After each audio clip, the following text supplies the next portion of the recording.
Ladies and gentlemen, a flagship event of the 9th Nitte National Conference organized by the prestigious A+ grade Nitte deemed to be university, venued at our institute, is the Spark-sponsored International Symposium on a compelling theme, voluntary or mandatory, what should be the public policy on CSR? Well, the scheme for promotion of academic and research collaboration, the SPARK, is an initiative of the Ministry of Education, Government of India. It is designed to strengthen the research ecosystem in India's higher education institutions by facilitating joint research projects and fostering faculty members and student mobility between top-ranked Indian institutions and leading international universities. SPARK aims to enhance India's global research footprint. Our international symposium truly represents letter and spirit of the SPARK theme and scheme. This international symposium will drive into the critical debate on whether corporate social responsibility should be driven by government policies in a public policy on CSR. Ladies and gentlemen, to deliberate on the research theme, we are most fortunate and blessed to have internationally acclaimed researchers and experts representing both from academia and industry amidst us. I have the honor to announce our band of panelists. Professor Dr. Femida Handy, Professor of Social Policy, School of Social Policy and Practice, University of Pennsylvania, United States of America. Professor Dr. Ram Nan, Professor and Director, Program for Religion and Social Policy and Research, University of Pennsylvania, USA. Shri Kishore Alwa, President and Executive Director, Adani Group. Shri Ravi Jare, General Manager, Adani Group. Shri Raviraj Belma, Group Project Manager, Infosys Limited, Mangaluru. This flagship sponsored international conference will be moderated by the founder director of the Justice JKSHIM Institute of Management and currently the Honorable Vice Chancellor of the Nitte deemed to be University, Professor Dr. Amit Mudithaya, sir. May I now request the conference conveners, Professor Dr. T. Mallikarjunappa and Organizing Secretary, Professor Arun D'Souza, to accompany our eminent panelists onto the dais. Please.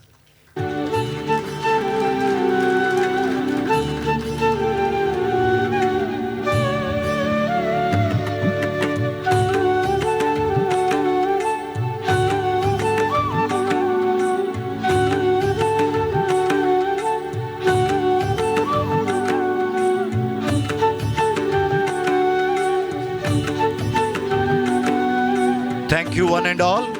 Ladies and gentlemen, I have been assigned with the pleasant task to briefly introduce and welcome our eminent panelists. I will do the honor with a sense of pride. At the very outset, I am introducing Professor Dr. Femida Handy, internationally acclaimed scholar, to this august body of academicians.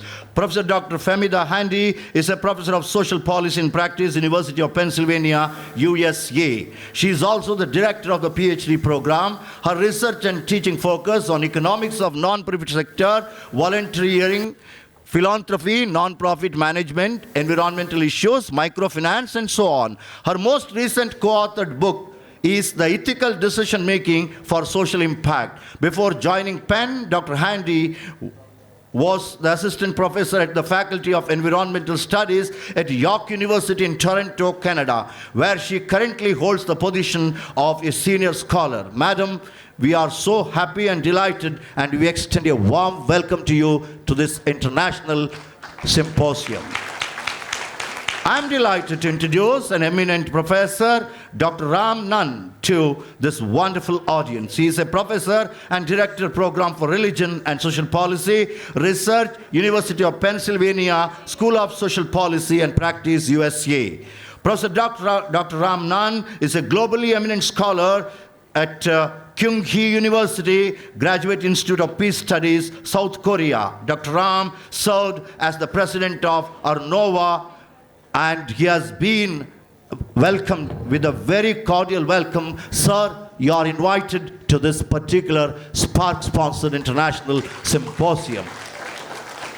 I'm so pleased and proud to introduce my former student, Shri Kishore Alwa, to you all. Ladies and gentlemen, Shri Kishore Alwa is the esteemed President and Executive Director of the most prestigious, truly international Adani Group. Shri Kishore is an achiever par excellence. He has more than 26 years of rich and professional experience with multinational corporations. He was the senior advisor in New Delhi to the United States Indian Business Council in Washington, D.C. He served as a senior advisor to Cogentrix Energy. He had his illustrious career in Lanco Group as executive director. He holds the position of the president of the very prestigious Bangalore Chamber of Industries and Commerce. We are so delighted to extend a warm welcome to Shri Kishore ji. This is also a nice occasion to introduce my good friend Shri Raviraj Belma to this august gathering. Ladies and gentlemen, Shri Raviraj ji is a group project manager at the most prestigious Infosys Limited, Mangaluru. He is also a trustee of the Prerana Trust, a registered corporate social responsibility trust and the unit of the Infosys Limited, Mangaluru Development Center. Shri Raviraj has been serving at Infosys for over 24 years. He is an alumni of our sister concern, Nitte Mahalinga Adyanta Institute of Technology, a constituent unit of our proud university. Sir, we cordially invite you to this international symposium. Ladies and gentlemen, it is our saubhagya that a globally recognized management guru, an able administrator, and an accomplished academician with over 4 decades of experience in teaching, research, and consultancy is with us today to moderate this park-sponsored international symposium. He is our own Professor Dr. Mudithaya sir, the Honorable Vice Chancellor of the Nitte deemed to be university and our mentor. And he has been widely traveling to different countries to expert lecture delivery, especially to USA, Switzerland, South Africa, China, Thailand, Philippines, Hawaii, Uganda, Indonesia, etc. And he has also guided the research scholars in the area of CSR. And we are so proud to have you as our moderator, sir, extending a warm welcome to you. Ladies and gentlemen, now the time is 10 minutes to 12 p.m. I'm very sure this session would go up to 1:35 p.m. Ladies and gentlemen, without any delay, I'm handing over the microphone, not personally. I'm requesting the moderator to deliberate the session. Over to Professor Dr. Mudithaya, sir. Thank you. Thank you, Professor Sudhir Raj. You said 1:35. Please remind me about that. Yes, sir. One of the responsibilities of moderator is ensuring that the panel discussion ends at the time it is supposed to. Ladies and gentlemen, this morning during the inaugural ceremony, we discussed about some of the finer aspects of the topic on which we are deliberating through this panel discussion today. At the very outset, let me extend once again a very warm welcome to two eminent personalities from industry and two very senior professors from academia. Sitting in between two of them and moderating a session like this is very, very challenging. And I also know that among the audience, we have many scholars, both from within the country and outside, who have great insight into the area that we are deliberating upon. And as I mentioned in my presidential address, one very important question that is bothering all of us is, especially in India, should CSR be voluntary or mandatory? Why this dilemma and why this question? This stems mainly from the fact that among the three major actors in development, namely the state, the business, that is the private sector, and the voluntary sector, there is a feeling that where the state and the voluntary sector failed, especially the social development, what you could not do.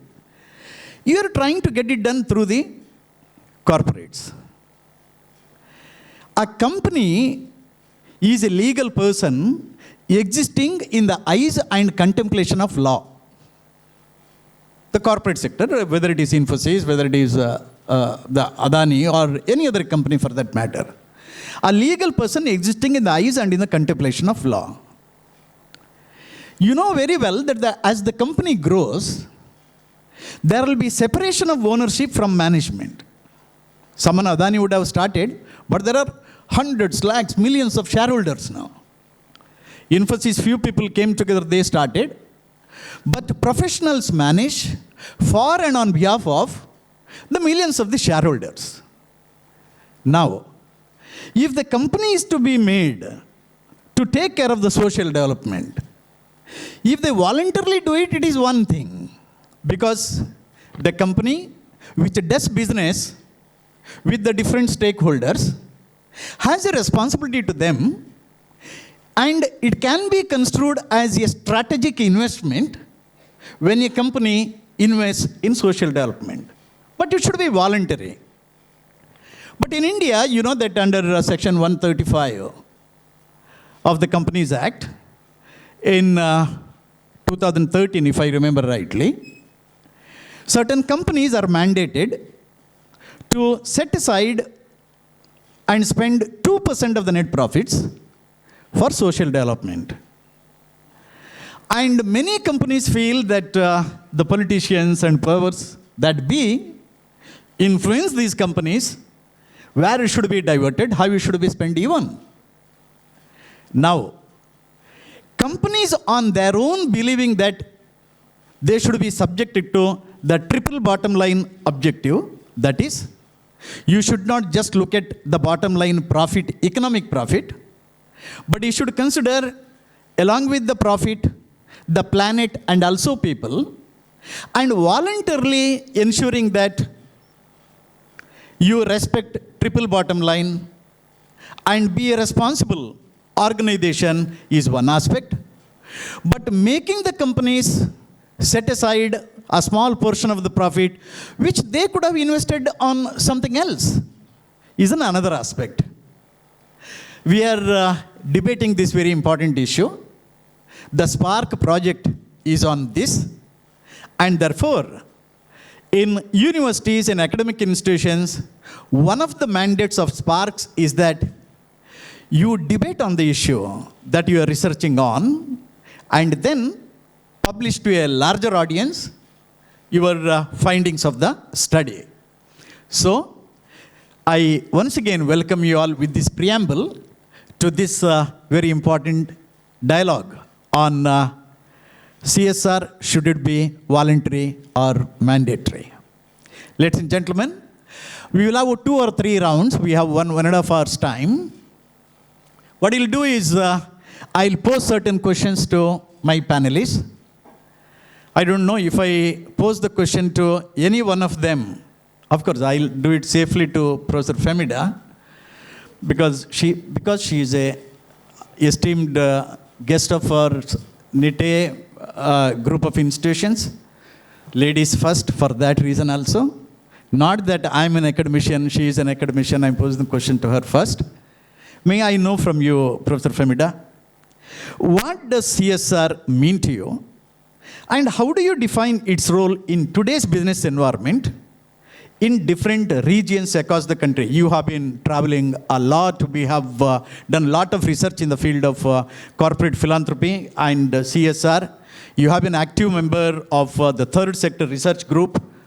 Third Sector Research Group, she has been a very active member. And she has been the editor of a very important journal published by ISTR. And she has supervised many studies in this field. Across the globe, what do you feel the corporate social responsibility, how should we look at it? Just to begin with.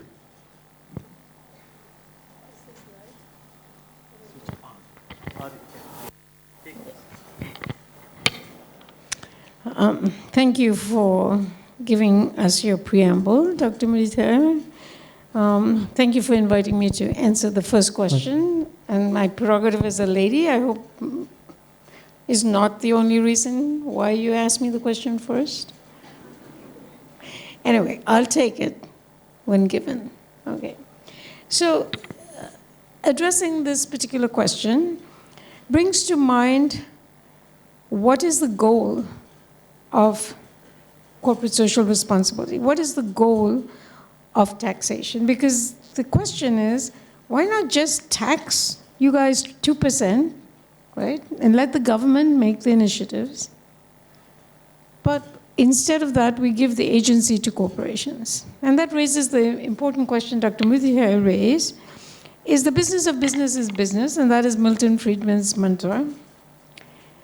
And so I, as a shareholder, will ask you the question, will ask my colleagues from the business world the question, you know what, I want to do my own philanthropy, just increase my share, return on my share value, and allow me to do my own philanthropy and not let your committee, your CSR committee, or you as the director, nothing personal, please, against you, but why do you decide where my money, which should have come to me as a shareholder, and I will give my philanthropy, rather than you taking part of the profits and doing your own shareholder. And especially in the area of social good, where neither you or I are experts, neither corporations are experts, neither me as individual are experts, but most of the philanthropy goes to the third sector organizations, which is my purview of research, which has a special mission by law to provide the public. Now, in India, I understand that the government decided that instead of taxing you 2% and doing it themselves, they would let you to do it because they believe you have a further reach, you have certain business acumen, you have certain resources that the government in a country so big and so in each part is so different that it doesn't have the wherewithal to address. So I'm going to now go to another part of the question you asked.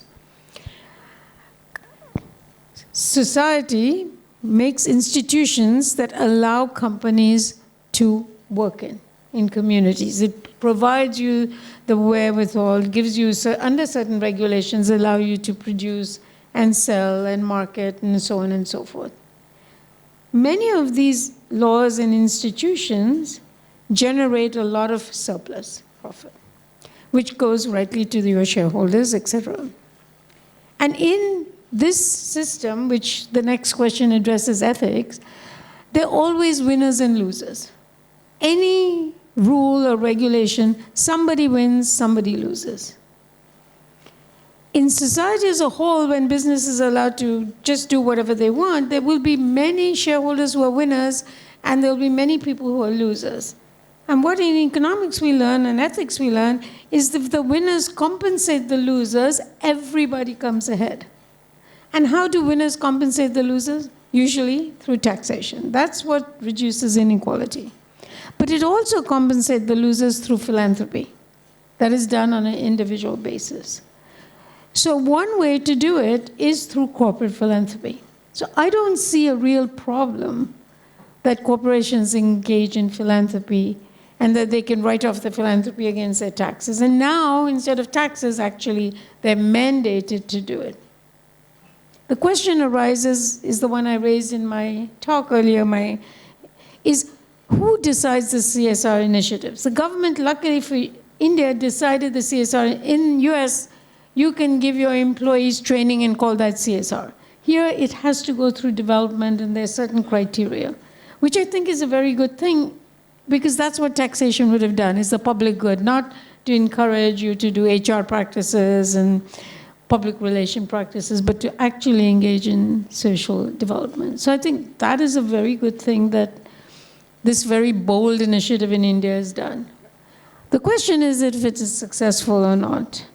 And so getting people or getting corporations to choose which areas, I want to sit in the room. I want to be a fly in the room when your CSR committees decide the initiatives.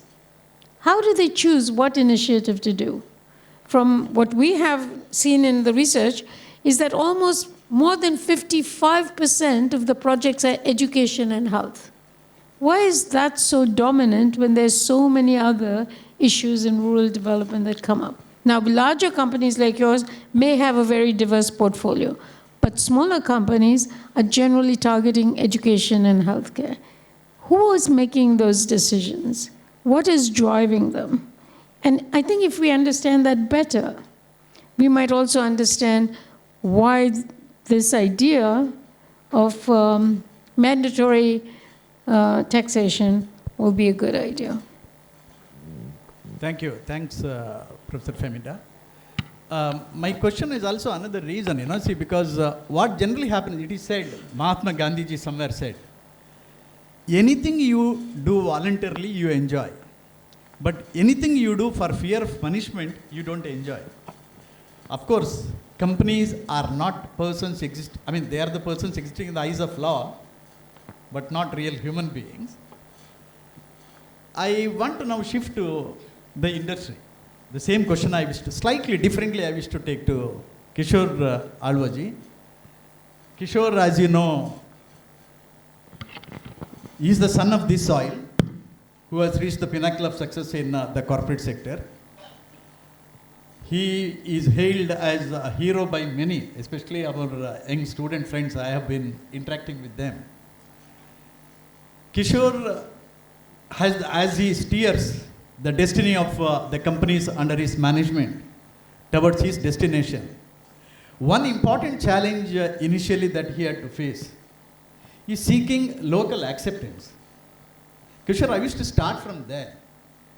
Can CSR be made use of as a powerful tool to seek acceptance of the people belonging to different socio-economic backgrounds in a region where you want to establish yourself?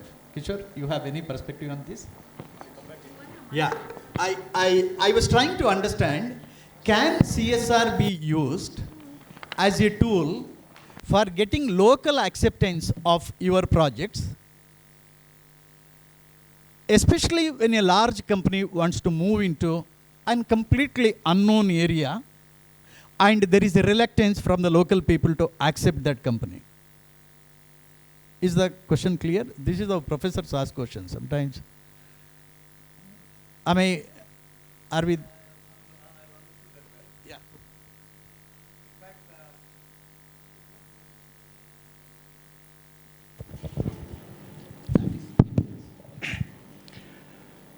In fact, this district, it's a blend of 100% literacy, and fortunately or unfortunately, what I call, my career started with Cogentrix and with China Light and Power, and they were US multinationals and UK multinationals which wanted to establish in this district, and maybe it's about 2.5 decades back. So it's a blend of voluntary and mandatory. When the US company was over here, it was like voluntary. And what I could see is they were very transparent. There's no doubt on that. And establishing a thermal project, especially a coal-based thermal project in this district, is very difficult, being very fragile. Environmental concern, you have 1,800 temples, churches, mosques. At the same time, you have about a hub of about 1,500 educational institutions. So things were difficult. But what I felt was, we championed the cause of CSR. And CSR is one thing that won the hearts of the people over here. Because one thing is, the government mandates that 2% is a different thing. But ideally, what I feel, when I've represented all these companies, Adani, Lanco and everything, is it is how you blend with the locals and how you feel, what are the wants of the local populace. And it goes with the ethos of the district also. Like you just now said about education, and priority to education and priority to, infrastructure. We did it a little differently. Because it being a coal-based thermal project, what I felt was, we have to insure the people of 2 villages. Well, what the management felt was different. We had to convince the management that what is the need of the populace over here. Because in CSR, you are limited to only certain things. But in this district, it's so fragile. You have the nature, you have everything blended together. And people were not happy with the thermal plant, in fact, right from the beginning. We took about 26 years to establish this project. And it was not that easy. So to win the hearts of people was, you have to be genuine. It's not only just, earning profits, but also progress. And for progress, one thing is, what the villages needed was education. We have it in plenty, but here we have the local dialect, Kannada medium schools. And these Kannada medium schools, even the government didn't take care of it much. And most of the schools get closed. And what we believe here in India is, our mother tongue. That's the strongest one. That's Kannada, or the local dialect is Tulu. And that is how, we are fluent in English. You are strong in your mother language, you are strong in the other languages. Or you are strong internationally also. So we have given impetus, to the local schools, like 150 schools in the local vicinity. Developing about 10 to 15 villages. You cannot develop the whole village because you have hundreds of villages in this district. So at least develop 10 villages. The infrastructure, drinking water facility, and insurance to everyone. Insurance in the sense it's not only just for the poor. We have the Prime Minister's Jandan scheme, and that caters that you should have a BPL card, or you can have that insurance only for the poorest of the poor. But here what we have done is it is for everyone. It's for the rich and the poor alike. Because you have even in the rich, they don't care for the parents. So end of the day, we have come voluntarily to do that. We have taken care of the whole strata of 2 villages. So likewise, what we have done is we have not only the mandatory exercise is different, but we have volunteered to do something out of the mill. So that CSR has worked out in our favor and in the favor of the people. And the other thing is the government thing also. Like Professor said, one thing is you have the political influence on this and everything. We have faced all that. But end of the day, we have gone out directly with the people, and we have taken them to confidence, not only the villages, the panchayats. And what we have done is, because we have young IAS officers in India, and usually young officers, when they start their career, they are very, very transparent. And they are with their new bloodline also. So they feel that, we have to do something good for the people. So what had happened is we had a young, bright rank holder called Dr. Vishal, who was the first rank holder in the AIMS. So he suggested that, we being the sons of local soil, we have to do something for the people. So when it came to land acquisition, or when it came to CSR, we have seen that, it's 10 times more than the existing price. We have seen that people get jobs in that company, because usually what happens is the talented young, the locals don't get the jobs. They usually go out of the state, or they go to the US, they go to different countries. So when this industry, the thermal plant, or we have an airport also over here, Mangalore Airport. We have a gas pipeline over here. We have a gamut of so many things in this district, even a solar project. So end of the day, we have given priority to the locals for jobs, contracts for the locals, as well as, taking care of the CSR in a big way to the locals. And what we have to do is, because Adani is a big gamut, it's not only worldwide, but also nationally acclaimed, we have told the management that we have to tailor-made it to the needs of the people in the bastion. So that is how we have worked it out, and we have been successful. That's it. Yeah. Thanks, Kishore. Thank you so much. I must tell you that being a good neighbor is a very important strategy to be successful in business. Wherever you are locating your, the factory, unit, whatsoever you call it. And please give a big round of applause for being very successful, in doing that. Kishore has done that. From there, I'll take the question to the academicians here, the researchers here. I wish to know from Ram, because Ram is a internationally acclaimed scholar in the field of religious philanthropy.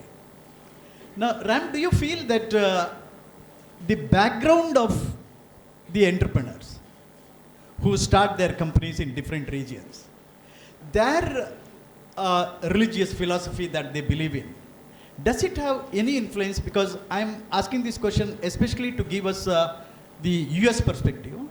Does it have any relation between the kind of social responsibilities that you are likely to pursue as an administrator, as an executive? Is it likely to have?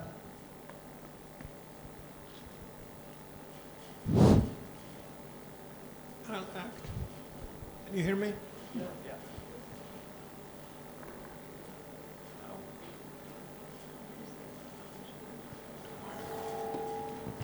Better? Yes. So, like a good politician that I'm not, I'm going to answer the previous question that you posed and not the second one. But you can ask me the next question again and I'll answer it. But I want to take a global view of CSR. I remember the first time I heard the word CSR and I asked, what is it?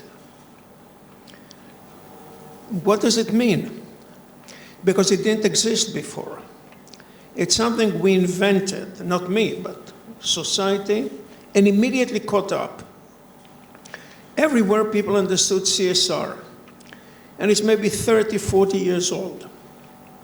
Most of you moved into being a student, scholar, practitioners, already had it as part of life, but it was not there before.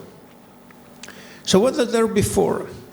And what I'm saying is only I'm looking from an American perspective. I know some about India, but nothing compared to most of you in the audience. So I'm talking about how it was in the United States. In the 1950s, the taxes, let's go up and down, the taxes on corporations were up to 91%. The higher the tax was. In 1985, it went down to 30%. Thanking to Ronald Reagan and a philosophy that they call trickle-down economy. Tax less, give more money to the corporation and the people who own the corporations, and they will create new opportunities and new responsibilities. They will create new responsibilities, new ventures, and society will be by far better if you lower the taxes to the minimum. And they lowered the taxes. And it didn't yield what we wanted. It didn't do as we hoped. And corporations looked greedy, enemies of the people, exploiting of the people. And there was a threat of new taxes, higher taxes. And to the rescue came corporate social responsibility. No more taxes. We from within voluntarily care for the community. We know how best to help because we are efficient. You government are always inefficient, but we are efficient. So leave it to us, we'll do it. And there were many groups that organized, and it's become the mantra. The best way to care for society is corporate social responsibility. Now, we don't need to tax them anymore. And with the time, the American people appetite for taxes went down and down and down. Every president that ran for election promised to lower taxes, including our newly elected president. And people are happy. Corporations are happy. So it's a kind of a social alibi. Don't raise the taxes, we're going to care for it. We're going to do it. Now, within it, there are some wonderful islands of great achievement, beautiful things that some corporations are doing. Amazing. But it's also make government weaker, smaller, and more inefficient. And as Professor Handy mentioned, who make the decision what? And I will just finish this point by saying, if I were in India and government tell corporation you have to pay 2%, this is a form of taxation. Why won't you offer it to individual tax the same? Why won't you tell me that I can take 2% of my tax and decide what to do with it? And now it's not totally out of reality, because in Europe for many years there was a religion tax. And you as a taxpayer can tell the government, this % of my tax give to this religion, because I belong to it. So we have the idea of you take part of your tax and decide where it goes. I would expect people to say, hey, I also want to do it. So I didn't answer your question, but I tell you what I think about. I mean, I wish to have an Indian perspective on the same, the question that I posed to you. Raviraj, if you're ready, I wish to know from you, because Infosys is one company which has revolutionized the Indian IT sector. Infosys is known for its ethical and, I should say, cultural ethos of India and adopting that in its, the corporate practices. I wish to ask the same question slightly differently to you.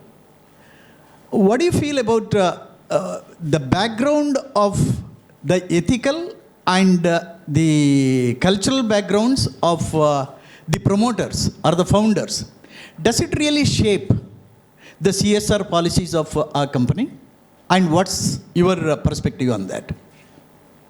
Thank you, sir. To start with, the whole concept of this corporate social responsibility in Infosys, it came into existence in 1996, much before the government started formulating any kind of regulations around this. And as Muditaya sir had mentioned, the Companies Act was modified in 2013 and the new CSR rule came into effect in 2014, April 1st of 2014 in India. By then, Infosys had already expended about 208 crore Indian rupees, which on an average, if you take, will be around $50 million on various CSR projects. So this is the way the founders had their thought process running much ahead of time, thinking the ability to make profits and increasing the wealth of investors is not the only goal of an organization, but it also has to do something back to the society and voluntarily. So that is where this organization has seen the CSR in both the ways. The 2% concept was actually coined by Infosys, which was later given a formal regulatory perspective by the government. And by the way, India is the first nation that had formed this guideline to the corporates. No other country in the world. So we as a country, we also have a responsibility to the society as to what these corporates should do. Now coming back to the founders, we know the core founders of this organization, be it NRN, Narayan Murthy, Shibulal, or for that matter, Nandan Nilekani, all these people, they all came from a very humble background. So as they progressed building this organization, it came into their mind, we have to give back to the society and we have to be part of the upliftment of the marginalized people. And it doesn't mean that, when you say uplifting of people, you go and give charity to the end person. You have to build certain infrastructure, you have to build certain provision to the society which will uplift the people around it. So the kind of projects that they started executing were very basic at that point in time, which was much needed by the society, like building the schools or uplifting the infrastructure of the schools, building hospitals, building sanitary facilities like the toilets, which later inspired the government of India on its Swachh Bharat scheme as well. So, if we look at the overall CSR pathway this organization has taken, so they have been always thinking what this society needs and how I can contribute towards uplifting this society. And it's not just in terms of helping making the policies in favor to the organization, but they look pan-India and see what kind of projects need to be executed there. They set aside certain funds to the locations where they operate. Again, there is a slight differentiation between the larger, we call it DC, development centers. Larger development centers, which earn larger amount of revenue, they get certain share per year. And the smaller development centers like Mangalore, they earn certain share, where we have the power to come up with our own projects that is going to impact the society, and then propose the project to the organization and say that this is the kind of impact it will make to the society, and the funds will be allocated there. Along with this, the organization, the CSR, the corporate level CSR, they take their own decisions, they execute their own larger set of projects. That depends on what is the need of the society elsewhere. Good. Thanks, Raviraj, for that, those inputs. You did not mention about the Infosys Foundation. I would use it as an opportunity to pose one more question to all of you, all the four of you. When a company does philanthropy, do you think that that should be rooted through a foundation, a non-governmental organization, and should it be your own non-government, your own foundation, Infosys Foundation? A lot is being done through the Infosys Foundation. We all know the kind of work Sudha Murthy and the entire team is doing. Should it be through the foundation, or should it be handed over to an outside foundation? I mean, I wish to have an opinion of all of you, and then possibly we'll have some questions from the participants. Kishore, what do you feel? No, sorry. Raviraj, first you can respond, and then we'll move on to others. Because sometimes it is alleged that when you do it through your own foundation, it would be self-serving and it could be strategic philanthropy. Sorry, let me leave it at that. Sure. So now just touching upon Infosys Foundation. So the CSR of Infosys is managed through the Infosys Foundation. So the average last 3 years profit is taken into consideration, and the 2% profit, 2% of that profit margin is channeled to the CSR fund. And that's the name of the CSR is Infosys Foundation. It has its own governing body, and it's at the corporate level.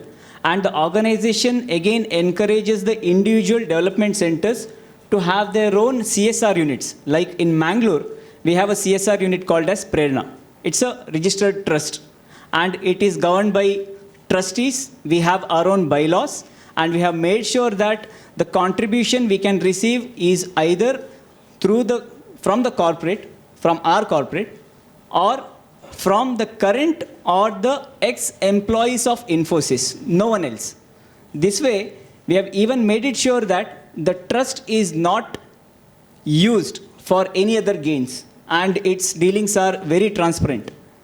So that is the way we are operating here. Now the other part is in terms of the work that we do. We do partner with the local NGOs, like in the larger locations, Bangalore, Hyderabad.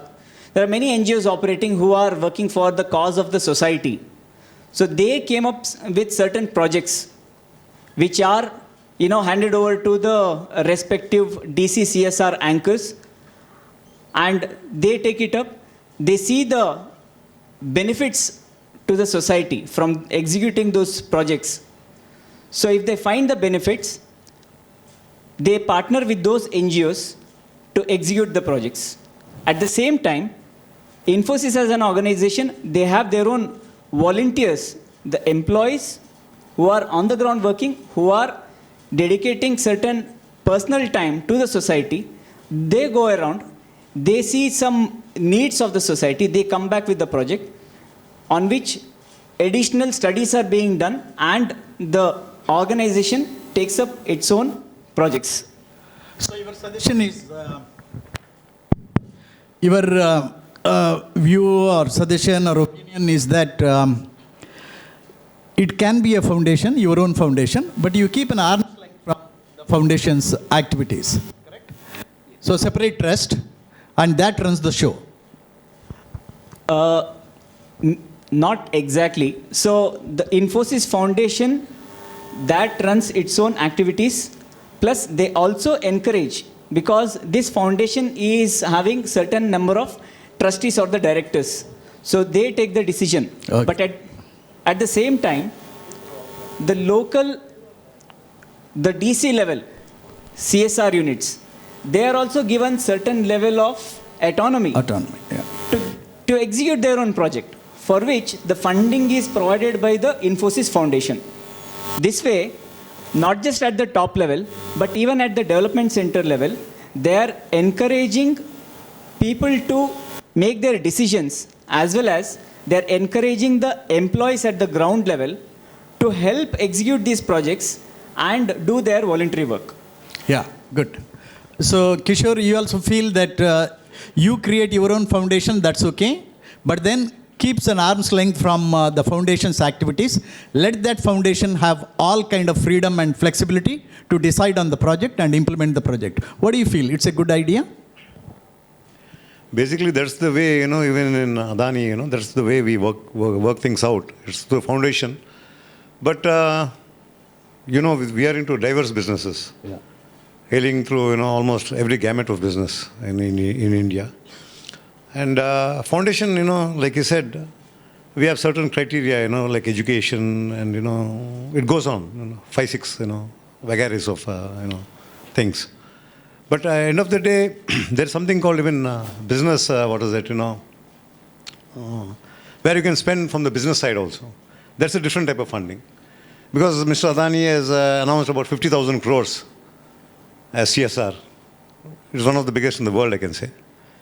So we have autonomy at the local level, catering to the ethos of this one. But foundation has its own criteria. They only go to about 5 gamuts: education, empowerment of women, and all those things, all those stuff. But basically, India, in every district, in every village, you have a certain type of, activity.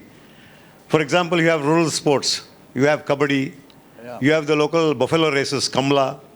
You have Yakshagana. Yeah. You have so many, it happens in different states. Correct. And that sometimes, cannot be constituted as CSR. But, well, you'll have to propagate, those traditional things, which is fast disappearing from the country. And that we are taking a little more initiative, We are doing it in our own way. And like Professor Murthy and Raviraj said, about this government thing also. Well, sometimes what happens is, it's such a large democratic country. You have different, it's a multi-party system. You have different, thoughts of, You have lots of parties, you have lots of individuals. You have individuals, who won elections on their own, apart from party affiliations also. So what happens is, you'll have to cater to even those issues. And maybe we keep arm's distance from the political system, but still what we do is, if something is, good, which we feel is, accommodative, we try to also, join hands with them, apart from the foundation as well as the business, ethos that we have. And likewise, we also, get into with some NGOs also. And if the district collector, even if he feels that, something good has to be done to the district, and cater to the government, even we do that. So it's a type of, flexible thing that we adapt over here. It's voluntarily as well as, mandatory, Both we blend it together. And it's just not only 2% of the profits that we get in. We even go beyond that. That is how it works out for us. Yeah. And that's how we have been successful. Yeah, whether foundation or otherwise, what you do is more important. And having a local focus is quite significant from your perspective. Professor Famida?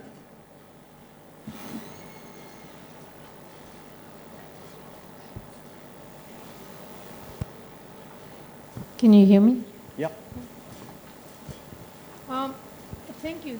That was very interesting to learn from both of you, that you have foundations and that you do CSR directly also from the business profits. I'm just wondering, maybe more it's a question than a comment, is the 2% benchmark, maybe it was instituted through Infosys. Of course, the question arises, why 2%? But I also understand where 2% comes from, because if you look at philanthropy in the US generally, it's about 2% of the GDP, and it always varies a little bit percentage points. So I can understand that 2% is a number that sort of resonates with a lot of people. We in the US had the total philanthropy raised through all sources was about $560 billion last year. And that money, most of it, if we ask people, where do you think it came from? Lots of people answer corporations, but that's not true. The largest part of that giving came from individuals. So there's a big culture of giving by individuals in the US. I think what corporate philanthropy, making it mandatory, getting companies to get involved in philanthropy is also a way to spread the culture of philanthropy. I know it's mandated, and yet a lot of people think of it as CSR, sort of philanthropic arm of the, they don't know necessarily put two and two together and say, that's your 2%, so that doesn't count as philanthropy, right? So what also the data shows that companies did more than 2%, now no longer want to do more than 2% because they figure, why should we? Because it's mandated and the numbers are coming down. And the companies that did less than 2%, of course, have gone up because they're mandated to do 2%. I'm only talking about the companies that are under the mandate.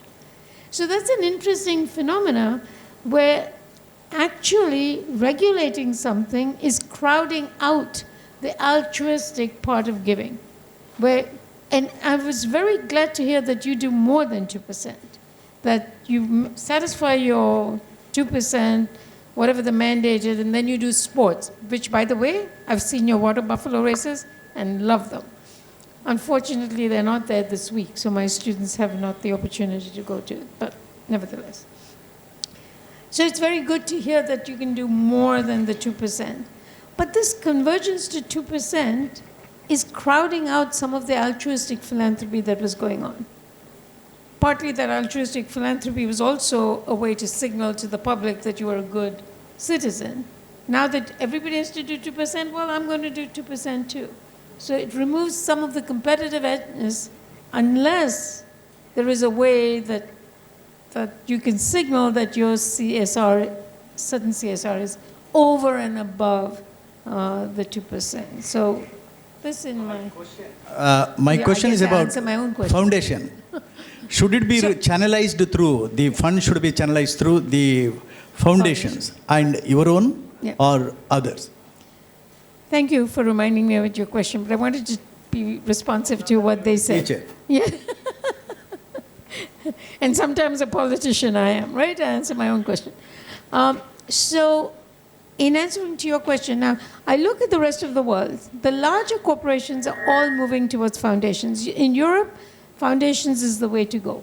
Most people are saying, and there are different tax laws that apply to foundations and so on and so forth. I don't know the tax laws here well enough to know why foundations may be beneficial to the corporation versus doing it directly. But both of you said that you do both, some of it directly and some of it through foundations. My question is, who's running those CSR committees? Who's making the decisions about where that money is going? And how has that changed after regulation? To answer you the question, whether foundation is the better way to go or whether direct is the better way to go, or why not partner with NGOs who already have the expertise, but I hear from both of them that they're also participating.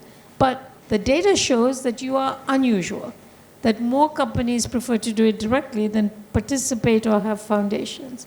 And that raises the question, are you hiring social workers? Are you hiring the people that normally nonprofits would hire to help you with that kind of thing? Then doing it directly is fine, but otherwise, really, do business students know how to do social work? How to help, social causes?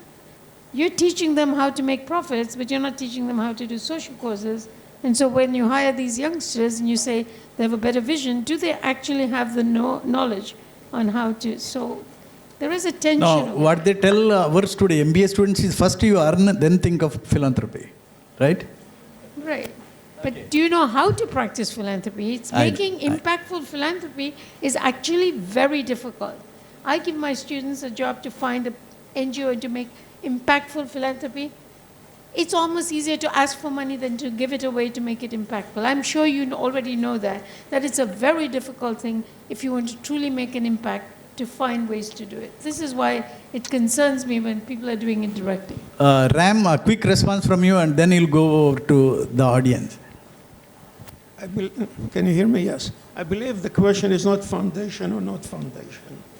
The question is which foundation and what type. One of the examples, again, my knowledge, I apologize, is from the United States, is a founder of a very, very, very large pharmaceutical company that took a real large share of the stocks of the company and put it in foundation outside the company. So what happened is the company itself does not influence the decision of the foundation. But the foundation is dependent on the profit of the company. Now, you would say, wow, this is very altruistic. Nobody in the pharmaceutical company can tell the foundation what to do with the money that they get every year. On the other hand, they rely on professionals. So the company now, the foundation now, and it's like third generation, is run by people who have no loyalty to the company except that they want the stock to go higher. And they don't feel that the interest of the company, of the corporate, is their interest. And in a way, it's still part of the corporate social responsibility just because they get the shares. But it does not represent the pharmaceutical company in any way. On the other hand, if it's, say, too close to the company, it's basically serve the interests of the company and not the interests of society. So there's no ideal solution to the question, because one way or the other, something has to give. So I'm sorry I don't have the answer to the question. That's okay, but we will... Can I give one example? Yeah, please. In the Netherlands, there are a lot of corporations that do foundation and giving through foundations. But the foundations are structured in a very different way than maybe foundations here or in the US, because the foundations, if there's a hostile takeover thing to a company, they transfer the shares to the foundation so that they prevent hostile takeovers. So they use foundations in a very different, in a very strategic way to provide hostile takeovers by removing all the shares and voting shares into the foundation and then transferring them back. So just saying they're foundations and foundations. We can't put them all in the same group. Yeah, friends, one of the mandates of this research project is that you should listen to as many voices as possible on the subject before you draw any conclusions. And this is a great opportunity. There are many researchers here. There are many, youngsters who have some idea about the corporate philanthropy, the CSR. And if you want to pose any questions or if you want to make any statements, that is perfectly all right. Be very brief. And now it's an opportunity. It's open. And please make use of this opportunity. Maybe some 15-20 minutes we'll make use of that. And then we'll go to the next round of questions to the panelists.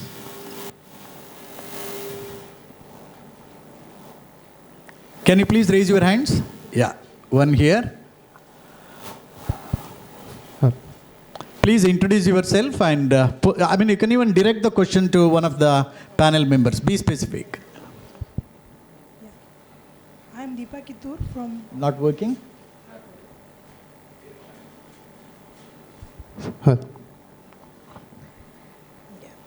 Good afternoon.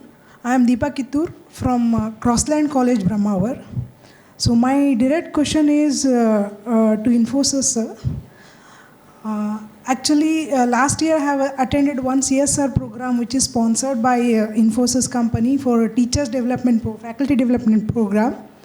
And they taught so many things related to the developing of communication skills among the students, then the analytical skills among the students. So many input has provided in the training. And they asked the teachers to take away this, whatever the input they have given, to the classrooms. But what I felt, and after contacting, once the training was completed, after contacting my fellow members also, I could not find any implementation, what the real intention was done with that particular training. So what I feel is whenever the CSR projects are taken for anything like faculty development, whatever it is, but what I feel is like the follow-up is needed whether it is implemented or not, because so much of money is invested in that, and when it is not served its purpose, then it doesn't have any difference. It doesn't make any difference. So what I feel is like the CSR projects, once it has taken, it has to be ended with the purpose. Are we going to the another area there? This is what I feel. The social responsibility of the participants. Having participated in that event, I think the teacher should take it to the classroom. That becomes their responsibility, right? Yes, sir. Sir, because we are headed with so many university guidelines and we have to teach that only. We have also needed a space that need to be provided to take whatever the things we have learned from this particular program that need to be implemented in the college. So for Raviraj, you have any comments on that? Yeah.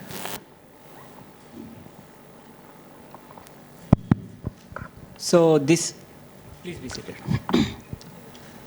This question partly comes to the earlier question as to what is actually CSR. Should it be restricted to the 2% or outside? The kind of the teacher development program that you mentioned, so that in fact is that it's not funded through the Infosys Foundation as such. It is not the core, this 2% CSR fund. So there are various programs that the respective development centers, they run to uplift the local community. Be it teacher development program, we call the cops or the police from the local police station. We give them awareness on computers, cyber crimes, cyber security. Similarly, we call students from the nearby colleges. We show them the college, we show them the campus, and just to develop that sense of their responsibility or what they have to do, what they have to envision when they grow up. So this particular teacher development program is also one such program that the organization conducts. It is not part of the CSR activity as such, though you can call it as a CSR because it caters to the society.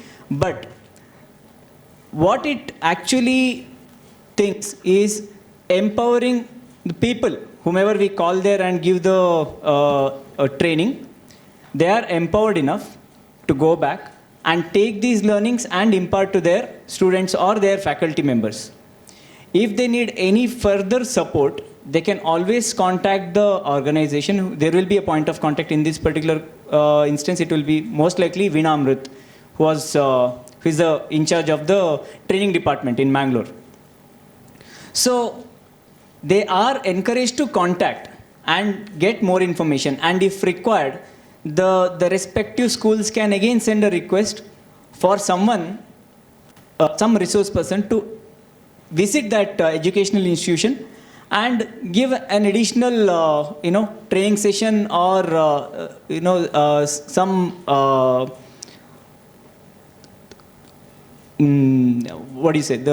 some thought leadership over there. So the partnership, like Mudita sir has said, the partnership goes both the ways.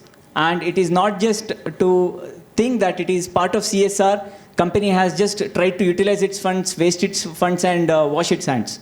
This is the extra activity that the employees are tasked to do within the organization. This is the way they are also spending their time in doing their voluntary work along with their day-to-day activities. I don't know whether it answered your question or not. Eventually, what I wanted to tell you was that we take the knowledge that we got from those sessions. We go back. If we need additional information, we ask the organization and do a follow-up. So it's partnered in both the ways. Yes.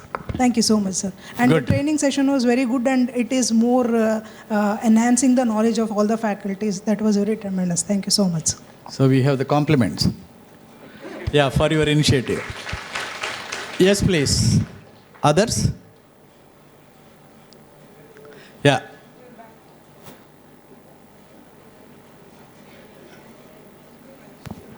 Namaste everyone, my name is Darshan Bhatten. I'm a final year student in JKSHIM Nitte. So my question is for every panelist regarding on the business in the name of CR, they are building a wall. Like one side they are doing a good things, like they are helping people and they are enriching the environment, etc. But on the other side, they are making the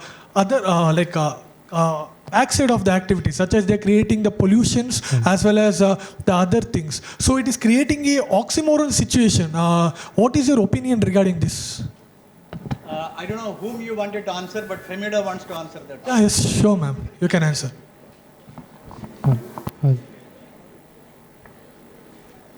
I think you have an excellent question. I think often we forget. Please introduce yourself. Oh, me? My name is Darshan Bhatten, ma'am. Wow, good. Thank you. I thank you for asking that question. It's a very important question. Because sometimes we are so focused on the CSR that the companies are doing, we forget to ask how is it that they make their money, right? And I think that is a question that we should ask all of the time, is that it's not enough they do the 2% CSR, but what are their business practices? What are the problems being caused by their business practices? Maybe it's important they clean their own house first before they start doing CSR. So I am not particularly addressing you guys because I know a little bit how well you run your business, but there are a lot of companies that make a lot of money and then achieve this sort of halo about the CSR, and we don't ask the right questions about how do they treat their employees, are they polluting the grounds that they're working on, what's happening in the neighborhood. So I'm very happy and heartened to learn that a lot of your CSR is very local. And that also poses a bit of a problem because India is so large and most of the corporations are on the western side, Maharashtra, down the coast, and so a lot of the CSR is being done there. A lot of the projects, more than half the projects are done in those states, whereas the rest of the states have very little, get very little from the CSR budget. So, excellent question. Thank you for asking. Thank you, ma'am.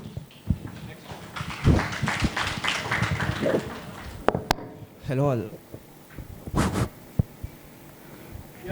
Hello. Hello all. This is Yashwant. I'm from RV University, and I run a small young NGO called Shakti Foundation. My question is to industry people here. People or companies spend a lot of funds on education and health, but why not farmers of India, and to uplift their yields or to make a new projects on them? Why not the funds for farmers of India? Thank you. Education and health even for farmers. Sorry. Would you like to take what he feels is, most of the corporate philanthropy funds go for the causes being championed are education and health care. Why don't you improve the farming community? Something for that, for farmers. No, in Adani Foundation we have even for farming. It's in a very large scale across the country. So, like seeds, innovative methods for farming, and then, husbandry, like, for cow rearing, goat rearing. Lots of initiatives have been, embarked upon. And one thing I want to also emphasize is, things have changed in our country. See, now we are talking of IT and all this. You talk of infrastructure companies, you go, it's like solar and, thermal. Well, vagaries are there where, pollution issues are there, many issues are there. See, it's a developing country. And everywhere, if you need electricity, as well as, you'll have to cope up with other things also. And there are so many parameters, that has been created by the government, where we have to implement that, very strictly. And now the MOF guidelines is very different. When you go for a greenfield project, when you start the project itself, 30% is kept for CSR activities. It's mandatory. 30%. If it's a 5,000 crore project, you'll have to keep about 300 crores aside just to develop the vicinity of that area. So that is a great initiative, And I have taken that because we had to develop a second project. That didn't come. That's a different thing. So we had to, we have almost spent about 120 crores. And the project didn't come. That's a different thing. But still, the people, got benefited. So but likewise, But even that should not happen, isn't it?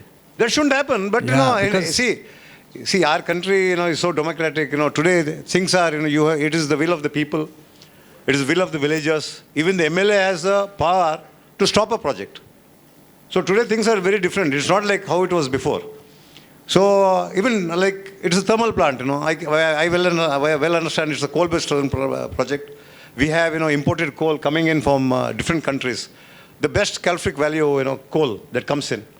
We have FGD, now the FGD again, there's a new norm that's been, prescribed by the central government, where we'll have to spend about 1,500 crores. Those days, Cogentrix, one thing when the US multinational that came in, you have, good things even in US, bad things in the US.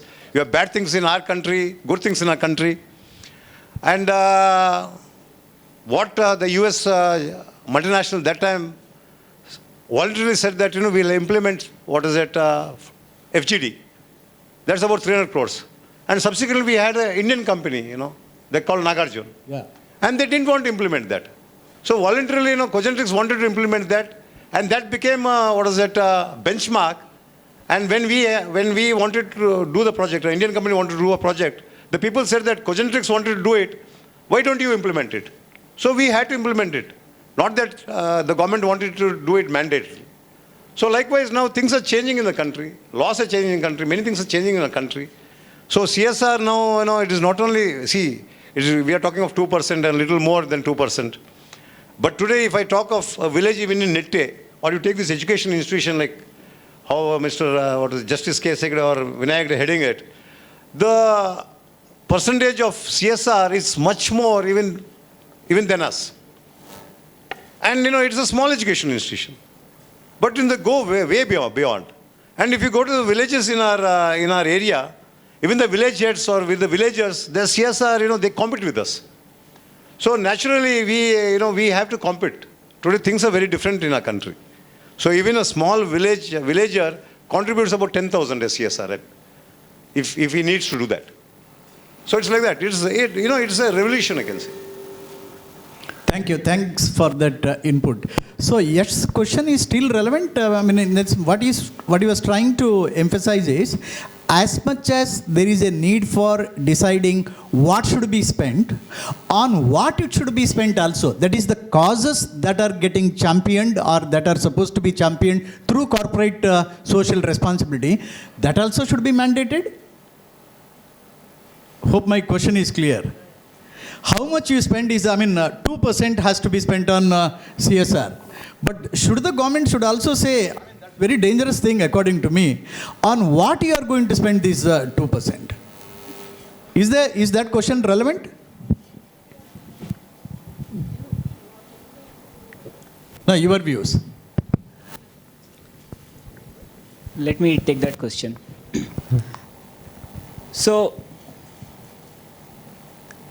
along with this question, going back to the previous question on the farmers. So there is a thin line between what an NGO or a foundation can do versus what the government has already been doing or what the government has already set the funds aside for and how it is to be managed. Now, coming to the matter of farmers. So there are various schemes that are centered towards the farmers. And the kind of classification that you have to make, what makes you classify someone as a farmer? What should be his net worth? What should be his overall assets? And what kind of support you have to give? When you see all these things, there are various regulations or various budgets that are already set aside by the government. So should the CSR be focused towards what the government is already focusing on?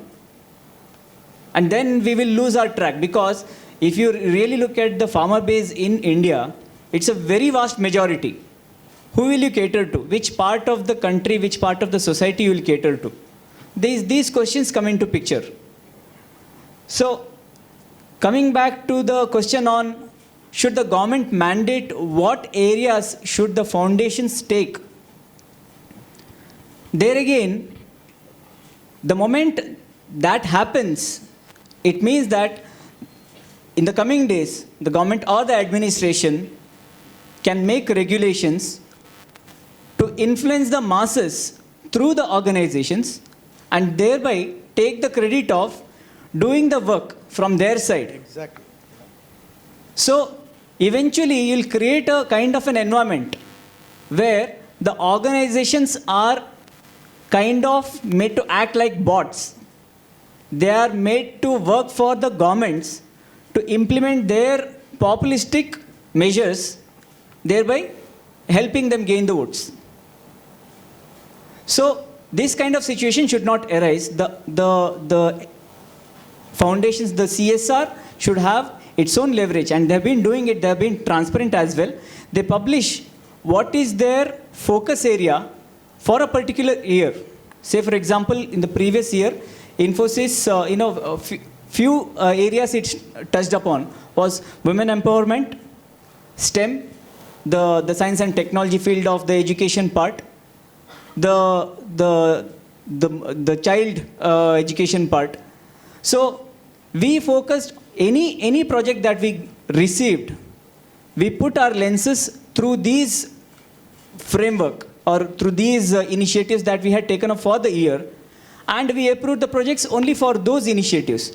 But on top of it, if it had an impact to the larger society and it fell outside this framework, that time also the foundation had the ability to take decision and approve those projects.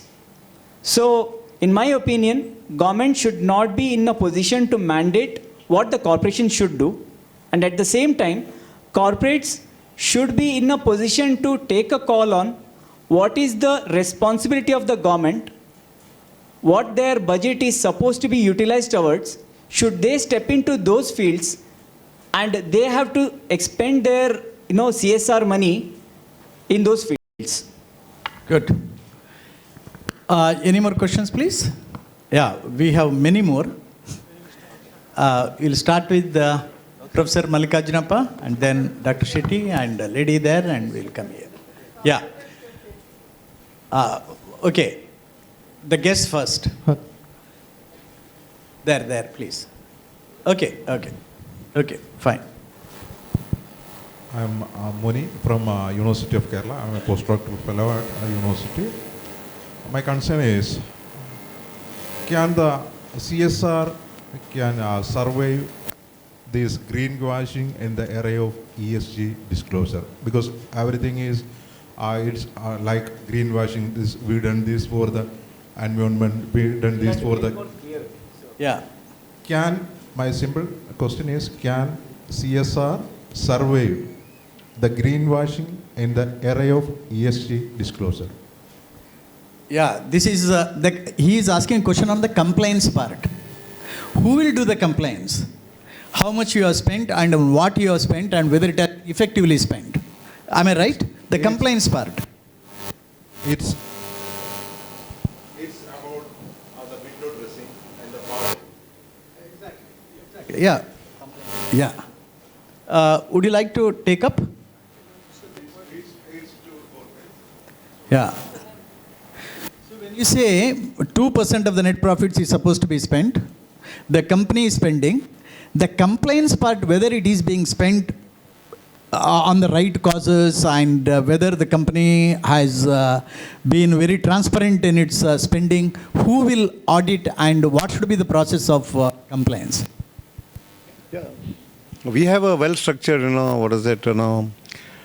compliance that has to be, maintained, and, again, that there's a governance for that, and it's accountable, and to the corporate affairs, governance.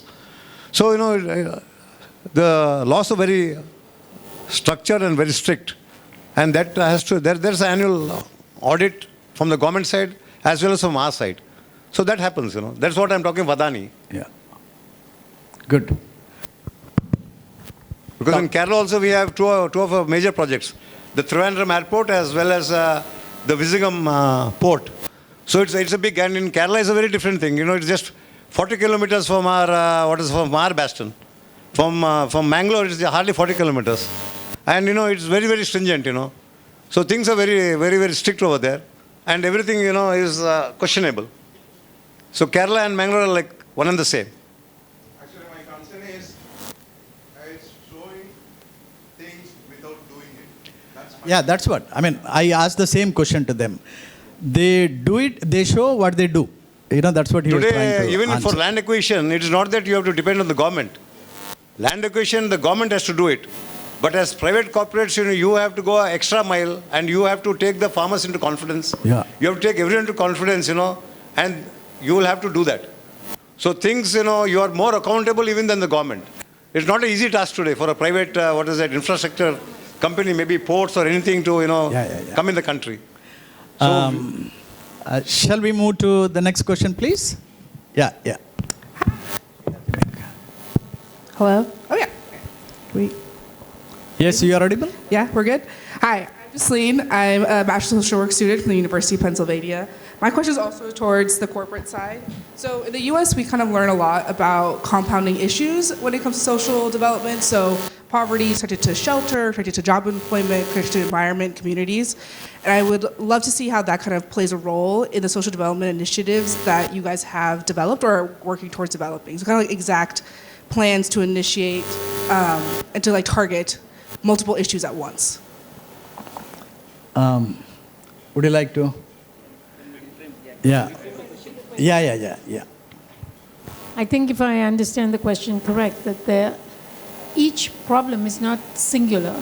There are multiple problems like with homelessness and drug addiction and other social problems, all interrelated. So if you address one, is that really feasible, or do you, as corporations, you address multiple problems, especially with poverty related? Do you expect the companies to do that? That's one question that I wish to pose to you. I think if they're talking about CSR and they want to be socially responsible, then that means being socially responsible. And my quick response to that is then you are expecting the for-profit organizations to do the work of not-for-profit and also the state. No, maybe the quick response to that. Anyway, let's seek the opinion of the experts here. What she has, in fact, expressed is really perfect, because, what I feel is, India, like the US, is a very, vast country. And, the vagaries of life is different in different villages, different towns and everything. And wherever, as Adani, we have, our establishment in almost the 30, 30 states in the country. So in every, state or every village, we have different types of, issues. And more or less, we try to cater to that. Maybe it's a drug addiction in some cosmos. Like in Mumbai, we have taken the whole, slum development issue, That's, it's a big thing. And then we manage the electricity distribution of the whole state. And so what happens, we cater into every walks of life. So they're the CSR unit, they tell us, like, this is what, the people expect or the citizens expect. And that is how we cater, We cater to the students, we cater to the farmers, we cater to the, slum, slum dwellers. So, it is our responsibility also, helping the state. So we do that. But I appreciate her question. When you address one problem, another problem will come up. Should the corporate take up the responsibility of addressing all these, the problems arising out of your interventions? Right? No? Quickly, and then, I just think that if we're going to talk about social responsibility, that never is one issue. It's always going to include other issues.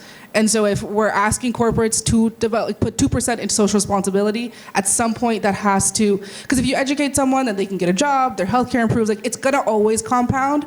So understanding that, I think, is a key part to social work for me and to a key part to these initiatives. You're right. Much appreciated. Yeah. Next one, please.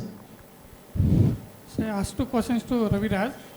I am Sina Naik from Gulbarga University, Kalburgi. My question is, 2% mandatory means really honor of the company amount. Means some companies collect the contribution amount from employee. Is it considered under 2% mandatory or not? No. Of course, he will answer that question. Sorry. One more question, sir. JSW Limited, sir. JSW Foundation, sir. Some of the CSR activities, means midday meals program activities, collaborated with Akshay Patra Foundations. Why companies collaborated with one more other foundations? Yeah. We in fact debated on the subject earlier, that question on foundation related, but Raviraj, please. So, answering your first question, does the employee contribution count towards the 2%? Straightforward answer, no. Okay, because the corporate has its own, audit of, or the books of what its 2% is and what it should spend. And what employees spend is voluntary. And that's what company inspires through its CSR units for them to take up. I'll just give you an example. Through Prerna here, we have been, taking up, when Prerna was formed, before it was formed as a trust, it was called as ESSG, Employee Social Service Group. So its foundation was the contribution from the employees and the projects towards uplifting the society. So we used to take up various different activities, like, if there is some very poor person who is admitted to a local private hospital who was in need of some financial aid, we used to visit them, we used to give some financial assistance. This used to happen earlier. I'm just giving you a timeline. There were projects where we used to take up sanitation related work at the nearby schools in our districts, all through the district, the school buildings. Then we still take up sponsoring scholarships to economically backward students, especially in the Udupi district. Then we have notebook distribution drive, where we have adopted 2 schools from our nearby development center offices. One is in Mangalore and one is in our the current operational place. So we donate books, notebooks every year. So these are funded through the employees of the organization, and this doesn't come under the foundation's spend. So through this, you'd be amazed, in last 20 years, we would have spent more than 2 crores from employee fund, from employee side. That is the contribution that employees have given after their tax deducted salary. This is the amount. So this way, even employees have their responsibility to give back to the society. It's not just a corporate. And this is just, I'm just quoting one development center. There are so many development centers. So you can just imagine how huge the amount is going to be. The second question that you asked was on the 2% thing? Foundations. Akshay Fund. So, okay. Yeah. Now, see, there are certain projects that the company wants to take up, but if it has to do it, then it has to create its own separate subsidiary and manage it. Is it really feasible? Say, for example, the midday meals program. If it were to be taken up by Infosys on its own, it has to create its own kitchens, it has to create its own workforce, it has to create its own distribution units, and it has to manage this. So, what is the core purpose of the organization? As Infosys, as an organization, is it supposed to do this kind of a midday meal program, or is it supposed to run a IT services organization? I'm just talking in terms of Infosys right now. Your areas of core competence. Should we go beyond that? Yeah. Is the question. So, why we partner with other NGOs? Because they specialize in those areas, they have their networks, they have their social workers in those areas, and they have the logistics built up to cater to those societies. So just partnering with those organizations means partnering with those social workers and then helping the society, rather than we creating our own subsidiaries and get these things done. Yeah. Next question, please, Professor Mallikarjunappa, and then we'll. You have the mic, please.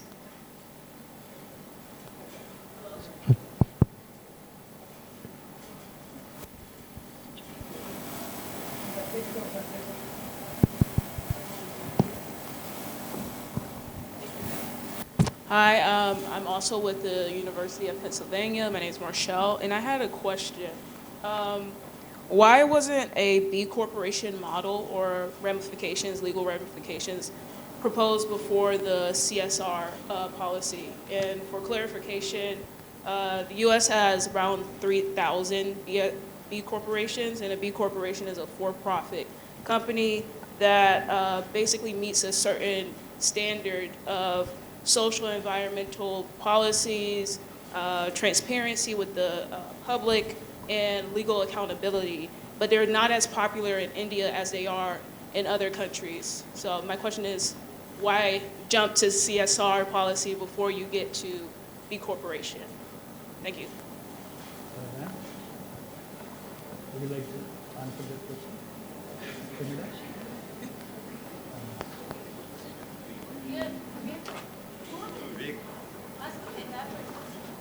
Our panelists wanted to be elaborated. The question. To repeat it? No. Elaborate and be specific on the theme of your question. My question is basically, with this question of voluntary versus mandatory, basically, would this even be a discussion if a B Corporation model was pushed, or there was a government scheme to basically uplift those to choose that response rather than to push them to CSR?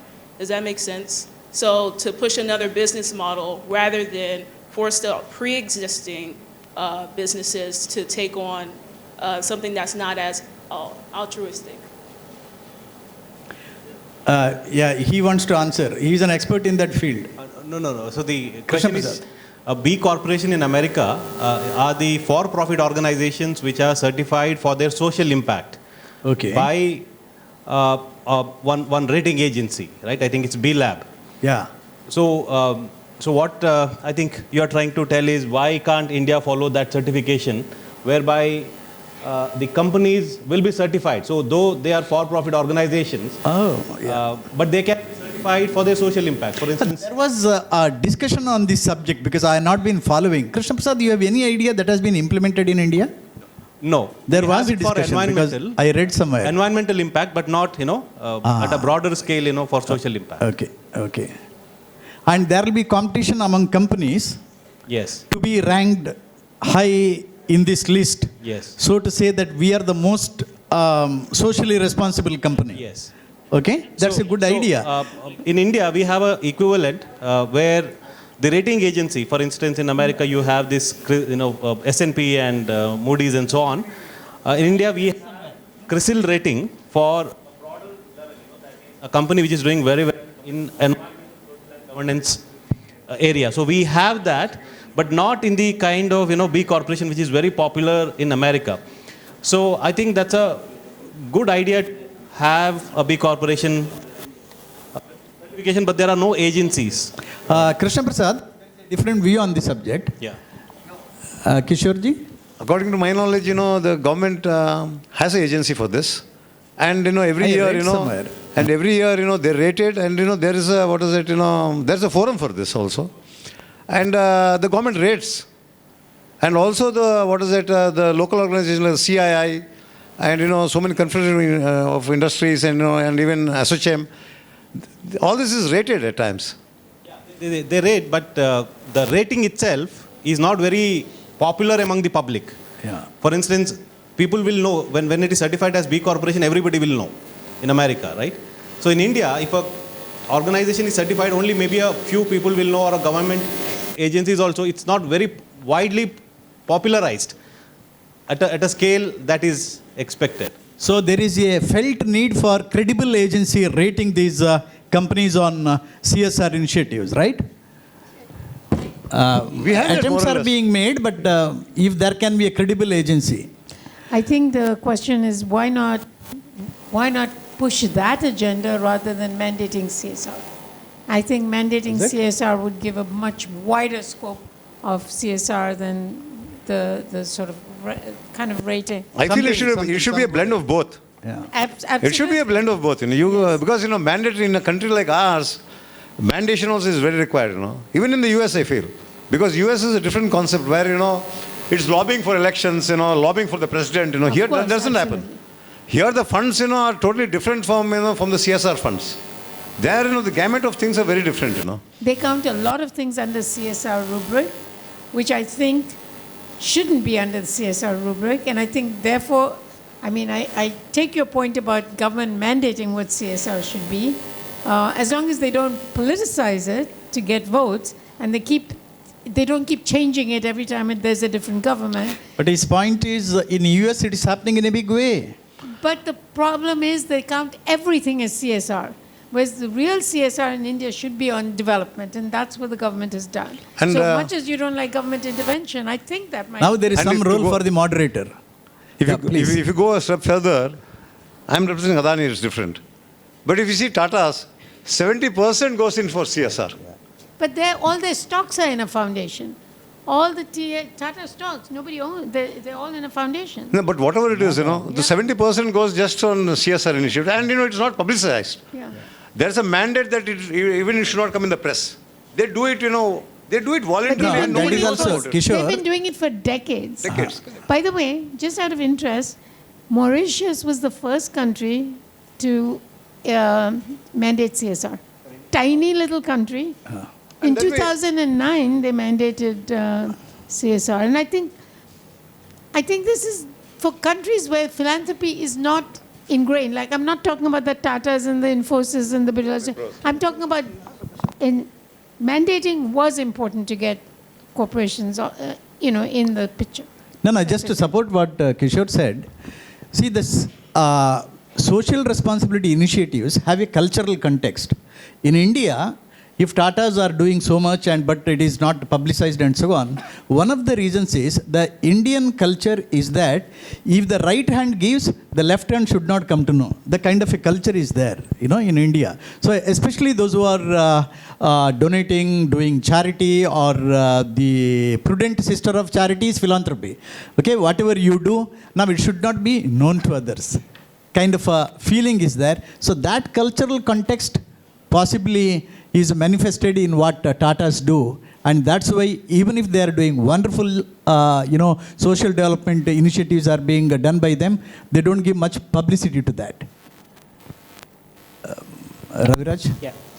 So coming to the question of some credible agency doing the rating. Now, how do we draw the line? How do you say some agency is credible enough? What is the credibility behind the credibleness of the organization, right? It is run by a set of individuals who have their own thought process, who thinks certain things should be done certain way. Otherwise, it will not fall into their framework. So, it's better not to have those kind of rating agencies, because eventually if you see the past or if you see their background, probably, I'm saying probably, some of these rating agencies might be influenced by these organizations to gain popularity. And in another way, all these Indian organizations, whatever CSR work that they have been doing, how many of those CSR work are highlighted at the front page of any newspaper? Because they do it, they hand it over to the society, then they just move on to the next project. They do not do it for gaining popularity, right? Okay, you may have your own views. Okay, yeah, I'm talking in terms of Infosys again. Yeah, I'm representing Infosys. Yeah. Yep. Yeah. So coming back to the core question, when we get into these rating agencies, again, we are saying that there is certain guidelines that are universally mandated, and the company should follow only those guidelines. And what is the kind of the outcome of those projects? What is the impact of those projects to the society? They will be rated by this agency, and they will be giving the ratings. And if they have any flaw in their rating, there will be hardly any room for the organizations to come and challenge those. Good. A few more questions here. Professor Mallikarjunappa? Yeah. There's a CSR portal itself. CSR portal. And headed by the Corporate Affairs of India. Yeah. This is where the data was that I was saying earlier. No, but she was talking about a different thing, like a ranking of the companies. Not ranking? For instance, there's a company which is doing some, for instance, let's take the case of Infosys, they are an IT services company. Please take the mic. This would be of great use to. Yeah. And in whatever they are doing, it's on. What is the social impact created in their operations? That is what is measured, and then they said that because of the social impact, so it's not that they have to do anything else. In whatever operations that business operations they are doing, what is the social impact that is created? Based on that, they give a certification that it is B corporation, because this company's business operation has some social impact. Yeah. That's all.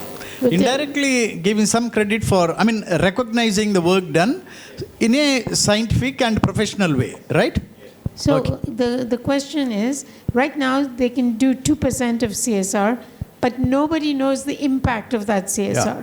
And so some companies that the gentleman was talking about greenwashing or not doing, or doing things that education that didn't follow, the measurement of impact in social development is a multi-million-dollar question that nobody has solved. Yeah. So it's very hard to measure impact. But the right question is, you can do all kinds of things under even those 28 categories, but what is the impact? How do you, as Infosys or Adani Group, ensure that the money you're spending on CSR really makes an impact? Do you have measurements? Yeah, we have measurements, because right now I'm not in a position of presenting that, but we do have it. Because any corporate, if they are going to spend not 2%, even they spend 10%, they will look into, what is the impact. So that is, absolutely, I think, they have it in place. So, yeah. So that ensuring that the money is well spent is something which we always do. Right. What are those mechanisms is something we have been discussing on. Just a minute, Professor Mallikarjunappa, and then I'll come back to you, please. When this debate in India started about the CSR spending, the draft policy which was issued for public comment first spoke about percentage of the turnover to make it applicable to larger groups of companies. But then there were objections from the companies and therefore they shifted to percentage of profit. Now the consequence of this is I have taken a look at the data. Let's say cement companies. I took a look at about 67 listed cement companies. Data is available for only 10 companies. Complete data is available only for 6 companies. Oh. Now, should we continue with this profit-based contribution? That's number one. Number two, even though we have mandated that average of 3 years profit, 2% of 3 years profit has to be spent. That is not happening. Some companies are spending more, some companies are spending less. What do we do with the companies who are not spending as much as is mandated? They are spending less. I have seen the data also. No, the compliance issue is one aspect, but the basis on which you mandate the companies to, because possibly the percentage of profit, this is my view, because if you go by turnover, I think there may be some sectors wherein the margin is very high, some sector where the margin is very low. Going by turnover may not be the most appropriate. This will stir another debate. This can be subject for another round of discussions like this. She wanted to, it's a complimenting question. It's done? Okay. Who else, please? Yeah, one question there, and finally Professor Sharma will have the last say. Now there, please. Dr. Shetty, yeah, one more, yeah. Hello everyone, my name is Prashant Aital. I am a second year MBA student from HR stream. So my question was to the panel members there. Even though the law mandates 2% of whatever profits must be given as a CSR to the society, but there are some companies, in the name of CSR, they create their own dummy institutions or foundations or NGOs and fund these NGOs, and the money is actually circulating within these organizations. So how to face these challenges or how to address these challenges? I don't have anything to say because it's an allegation, big allegation you are making. So I'm, yeah. Again, I can speak in terms of what Infosys as an organization is doing in this part. So, first of all, when the project is getting approved, at that point in time itself, the CSR committee, the foundation board of trustees, they will know where this amount is getting channeled or funded. If it's going to another NGO, what is that project? So they are not just giving certain amount to that NGO and say you execute your own work. They are approving the projects based on what the proposal is, what the outcome is going to be. So it addresses another question that was asked earlier. So this matter of the impact assessment is being done upfront.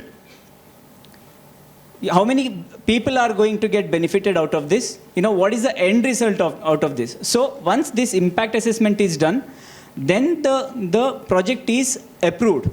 It doesn't mean that someone creates a shadow NGO and the amount is getting funded over there. There is another aspect to it, the ATG part of it and the CSR part of it. When the Infosys Foundation gives any funding to another NGO, say for example, it comes from Infosys Foundation to Prerna.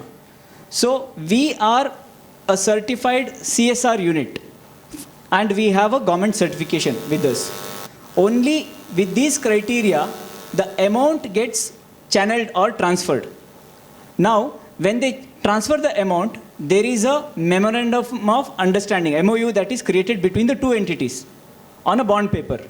That details what is the grant being given, what is the outcome should be, and what is the report that the NGO or the entity that is executing the project, the report that they have to give to the organization, and at what frequency, and after the finishing of the project, for how long they should be giving this report. Say, for example, we are setting up a computer lab at one of the government colleges in Mangalore, and recently we executed an MOU.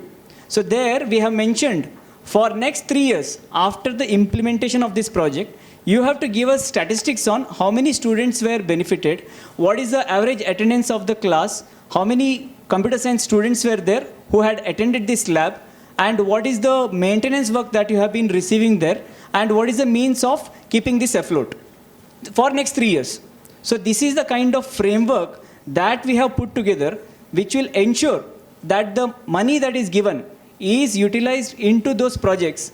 Once the project is completed, we have to give a report back to the organization saying this project has been completed, so much fund has been utilized, and we have to show the transactions, and what is the remainder of the funds, what should be done with those funds. If we are unable to execute any additional projects in that organization, we have to give that money back to the Infosys Foundation and formally close the project. So this way, end to end, there is accountability and reporting that is put in place. Thanks, Raviraj. Can you give the mic here, please?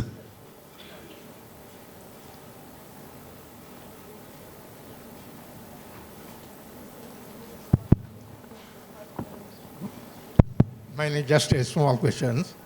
See, one thing is that when you are caught at discussing about the CSR, it is a social cost.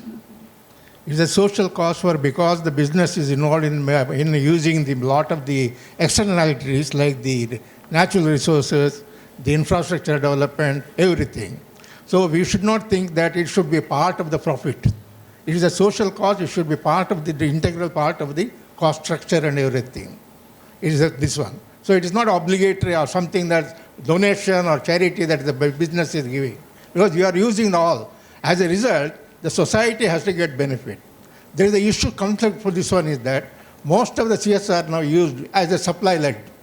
They impose, they use it because they have got their own business objectives and others and all this. Sometimes they use the CSR for their achieving their business objectives and everything. There's a conflict of this one. So actually CSR should be demand driven. The society should get the benefit. Society has a lot of requirement because they are working in this particular environment. That environment has to get the benefit and everything.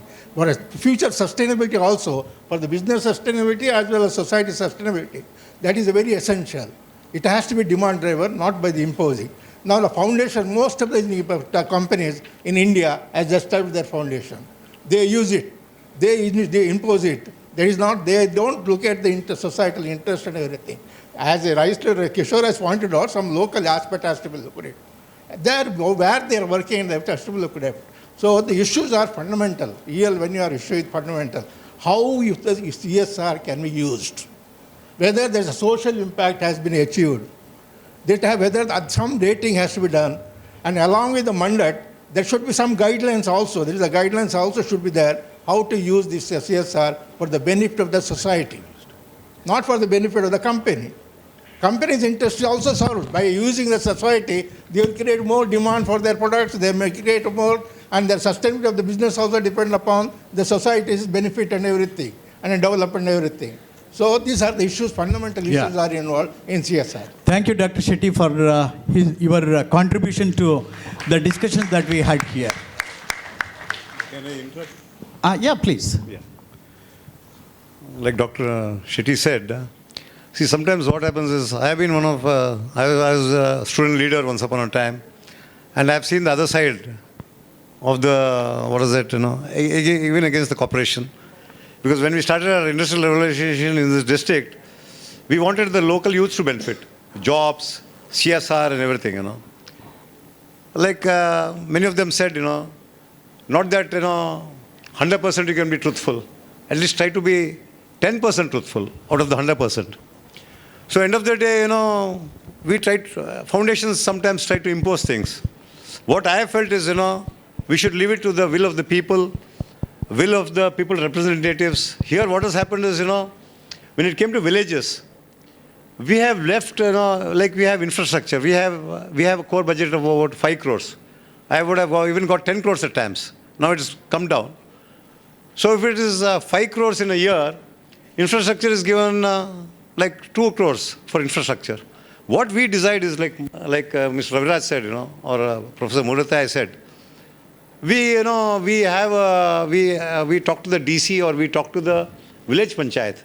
The village panchayat decides what infrastructure, what roads, what drinking water facility is needed, they decide. So based on their, Kriya Yojana that we call, they gave a template to us, citing that this is the requirement, this is where, things have to be spent.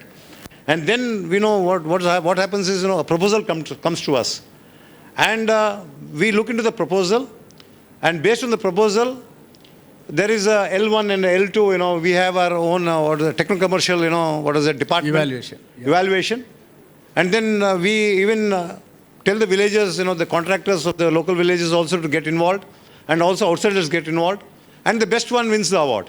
And the best road is done by the villagers themselves, the panchayat head. So because what happens is the outside contractors, might not do the roads in a good way. So usually the contractors from the villages are chosen in the sense, in a transparent way. So that is how, we have, it is the will of the people, it is the will of the villagers, that we have given impetus to. So that is how we, try to do our CSR. Correct. And, sometimes what happens in big corporates, you will have to revolutionize these things. And like somebody said, in India, or maybe in many countries, we not know, especially in India, let us be, open to the fact that, sometimes some things are created only to do this, business. To do this illegal business, And many companies also don't get the 2% of profit also. That is also there. So sometimes, there should be a watchdog on this. Yeah. That is very important. See, Adani, Infosys, or, Tatas, Wipro, there are so many corporates that do, ethical business. They try to do the best CSR because they want to improve their business. I'm not talking of the IT field. We are into infrastructure. We have to take the farmers into confidence. We have to take the people into confidence, whatever it is, So we'll have to go that extra mile. But there are some NGOs, some companies, I do not want to comment on Akshapatra and thing. What I believe is, because many of the NGOs, they approach citing that, you collaborate with us. I believe, I have, we have 10 villages. As executive director, as the president of the company, it is very difficult, but I have gone to every villager. I have almost covered about 2 lakh population. In fact, you have to connect to the people. You will have to, connect to the villagers. You will have to connect to the elders. Only when you connect to them, you will know the difficulties that is faced by them. Even there is a pollution. You need to have the guts to tell your management, this is how it is polluting. This is how, the natural resources, we have a sea. It's just 6 kilometers from here. And, you have, lots of farmers. You have to, understand what the difficulties of fisherman is. What is their difficulty, in conducting fishing aspect, going to the sea. Only when you connect to them, your CSR is going to be effective. Otherwise, it is not going to be effective, So that is how, I think in every group, in every corporate, you should have a dedicated, it's not me, I may not be fully, satisfying things. There are so many guys, in so many corporations like Infosys, in many places, even Narayan Murthy or Sudha Murthy, they are involved so much. They are so connected, Yeah. So that is how I think, India is a different thing, See, you have 1,500, 1,000 or 2,000 temples over here, unlike the US. In a village or in a district like Dakshinala, you have the whole setup of temples much more, or churches much more, in a small district like this. And here the CSR wants are very different. Here, you have respect to the elders. You have the Gurukula system. You have a system very different, So CSR goes in a very different way, philosophical way also here. So it's a very, diversified, thing in our country. Kishore, I appreciate your point that if the CSR initiatives are to be effective, the stakeholder participation is very, very important. Now, with that note, I think we will take the last question from Professor Sharma or you will have it discussed during our lunch? Just ask the question and leave it Leave it to them. Good, good. Yeah, please. I'm not very Before we wrap up. Yeah, I'm not very happy with the mandatory CSR of 2%. I think instead of that, the companies should be given an option either to send on CFR or pay tax to the government. For example, 30% income tax rate. You pay 30% and end up with that. Or 28% you pay to the government and 2% you. So that those who are willing to do the work for the society, they will do. Those who don't have the belief in such things, they will give the government, and government will take care of that. This is just for everyone to think. Good, good. All right, friends, I thought I will have 3 or 4 rounds of the questions to the panelists, but then we changed our strategy in between. You would have seen, we thought when we say rounds, let's, you have been a wonderful audience and very good questions that you have posed, and some of the comments made by the experts were also fantastic. Professor Sudhir Raj must be looking at the time now. He said 1:35.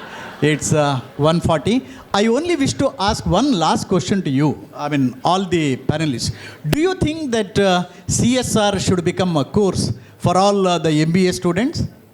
Strategic CSR or CSR? Your quick response, please, because we don't have much time. In fact, you should start in institutions. You should start, at home.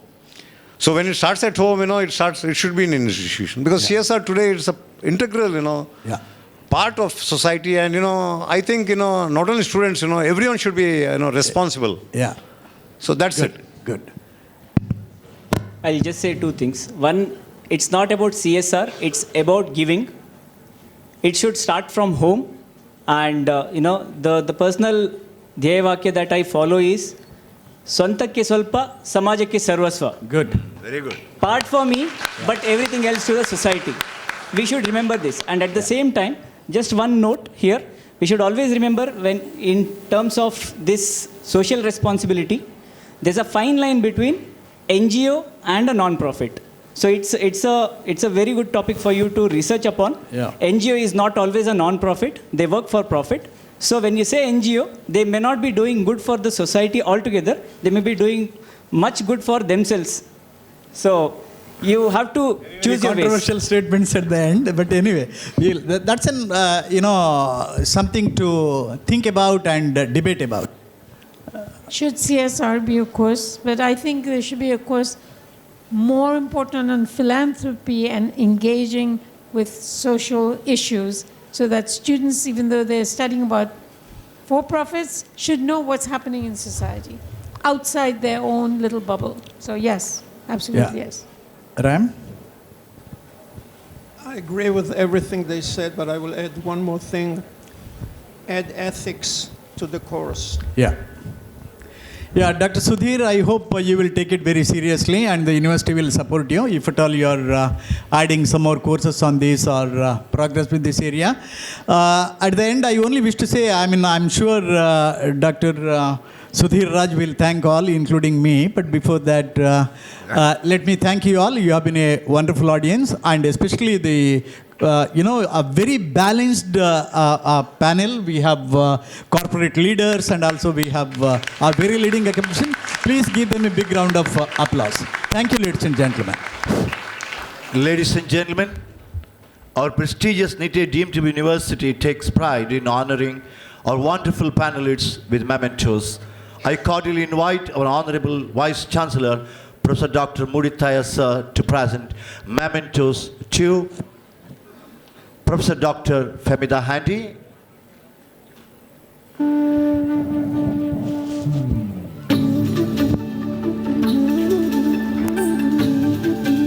Professor Dr. Ramnan,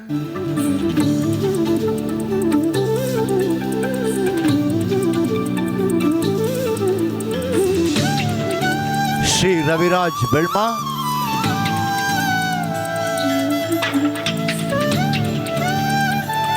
to Shri Kishore Adwa. Ice